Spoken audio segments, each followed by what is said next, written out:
নবী সাল্লাল্লাহু আলাইহি ওয়াসাল্লামের জন্মের আগেই তার বাবা চলে যান, ইতিম মুহাম্মদ সাল্লাল্লাহু আলাইহি ওয়াসাল্লাম। তার মা আমিনা 6 বছর বয়সে ইন্তেকাল করেন।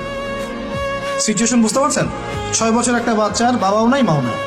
তার দাদা আব্দুল মুত্তালিব তাকে সাথে রাখেন, খুব আদর করেন, খুব মহব্বত করেন, যেখানে যান সাথে করে নিয়ে যান। তিনি নেতা মানুষ, তার পাশের চেয়ারে তাকে বসতে দেন, বলেন আমার এই নাতি একদিন সাইয়্যেদ হবে, নেতা হবে, এই কথা বলেন। তিনি ইন্তেকাল করলেন 8 বছর বয়সে। তারপরে দায়িত্ব পেলেন চাচা আবু তালেব। নাম কি?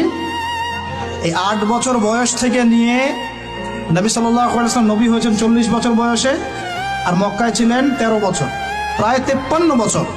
প্রায় 53 বছর পর্যন্ত, 8 থেকে 53 বছর পর্যন্ত এই যে লম্বা সময় চাচা আবু তালেব নবী সাল্লাল্লাহু আলাইহি ওয়াসাল্লামকে পাহাড়ের মতো প্রোটেক্ট করেছেন, পাহাড়ের মতো। পাহাড়ের পিছনে আপনি দাঁড়ালে কি বাতাস লাগবে? এভাবে তিনি প্রোটেক্ট করেছেন নবী সাল্লাল্লাহু আলাইহি ওয়াসাল্লামকে। তার সন্তানদেরকে যা খাওয়াতেন তার চেয়ে ভালোটা নবীকে খাওয়াতেন সাল্লাল্লাহু আলাইহি ওয়াসাল্লাম। স্পেশাল রান্না তৈরি করে তাকে ডেকে নিয়ে বসতেন, কারণ এতিম ছেলে, মনে কষ্ট আছে, হয়তোবা সবার সামনে বলতে পারে না, ব্যাপারটা বুঝেন না? তিনি এইভাবে ট্রিট করতেন। এমনকি নবী হওয়ার পরে আল্লাহর নবী সাল্লাল্লাহু আলাইহি ওয়াসাল্লামের বিরুদ্ধে পুরা সমাজ চলে গেল। কেউ গালি দেয়, কেউ বলে সাহের, কেউ বলে কাযযাব, কেউ বলে ফারিকুল জামা। মানুষ গালিগালাজ শুরু করলো, নিন্দা গীবত তহমত শুরু করলো, অর্থনৈতিক বয়কট শুরু করলো, সামাজিকভাবে বয়কট করা শুরু করলো। এমন কোনো অত্যাচার নাই যা নবী সাল্লাল্লাহু আলাইহি ওয়াসাল্লামকে করা হয় নাই। বুঝতে পারছেন কথা?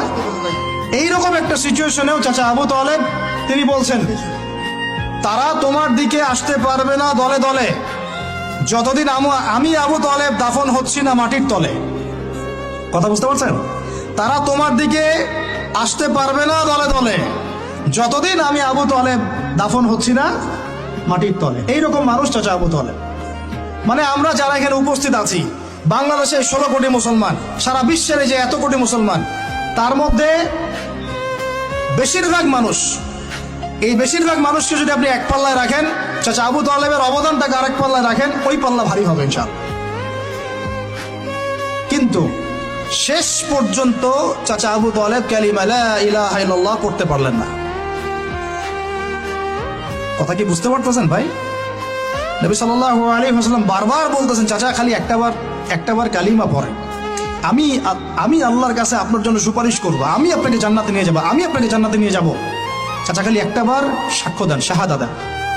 হলো না। হাদিসের মধ্যে আসছে চাচা আবু তালেবকে জাহান্নামের সবচেয়ে উঁচু স্থানে রাখা হবে, যেখানে তার পায়ের গোড়ালি বা টাকনু পর্যন্ত আগুনে পুড়বে, এতেই তার মগজ টকবক করে ফুটতে থাকবে। নাউযুবিল্লাহ। নবী সাল্লাল্লাহু আলাইহি ওয়াসাল্লাম বলছেন, আমি যদি না থাকতাম তাহলে আমার চাচাকে আরো নিচে রাখা হতো। এত কিছু